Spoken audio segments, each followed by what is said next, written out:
Now, now having established that mere beliefs alone, detached from actions and speech, could be subject to moral assessment and evaluation, we can now turn to the question, are our beliefs about God subject to moral appraisal? Is merely holding false beliefs about God morally blameworthy? Now, we said that beliefs could form the basis for actions, and we presented some examples, showing how wrong beliefs, could result in wrong actions. Similarly, holding a false belief about God could result in wrong actions, such as shirk, which is a grave crime, as it entails violating Allah's sole right to worship.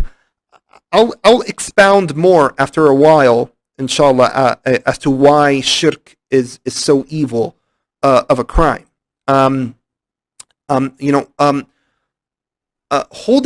a false belief about God could also result in rejecting the mandates of God that He revealed through the correct revelation. It could also result in having a flawed moral compass rooted in a false moral standard that has no divine stamp of approval from Allah subhanahu wa ta'ala. Such a faulty belief could drive us to have a faulty understanding of the nature of our relationship to God. Are we God's servants? Or are we His friends? Are we His spiritual children? Or all of these things? Or some of these things? Or none of these things? Having wrong beliefs about God could end up situating us in a manner that incurs His wrath and displeasure. Thus, holding sound beliefs about God is a moral requirement, as it serves as being a necessary precondition that enables us to correctly fulfill our obligations towards Him. So, in a nutshell, can our beliefs alone be subject to moral evaluation and assessment?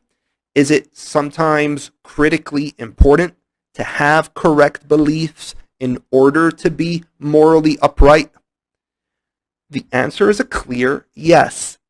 But, one may insist that we've got it all wrong. That what is actually subject to moral evaluation is not the belief itself, but rather how the belief was attained or retained.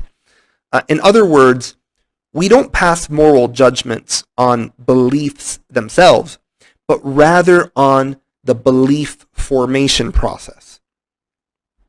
So, the doctor who kept prescribing the harmful drug isn't to be blamed for merely falsely believing that the harmful drug is good, but rather for why and how he continued to believe that the harmful drug is good, namely for financial gain and dishonest ignorance of the truth.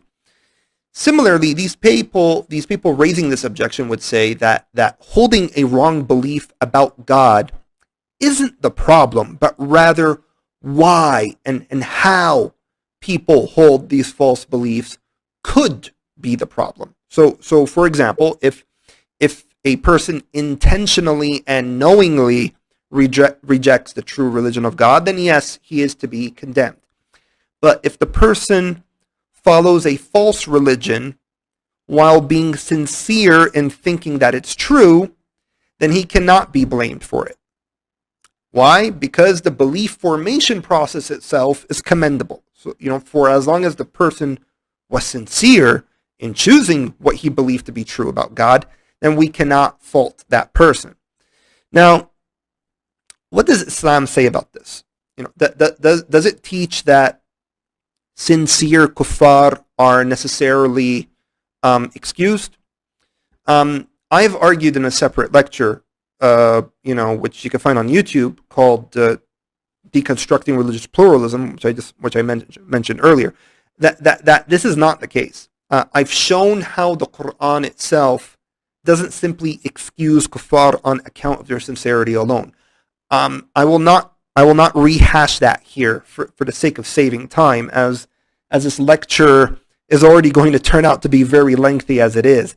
One may refer to that lecture for the textual proofs, but for now, I'm going to be assuming that Islam does not teach that Allah excuses disbelief in Islam merely on account of sincerity.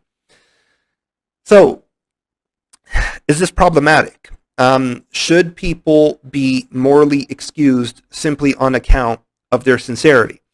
Well, I think that with just a little contemplation, we could see that this isn't something intuitive.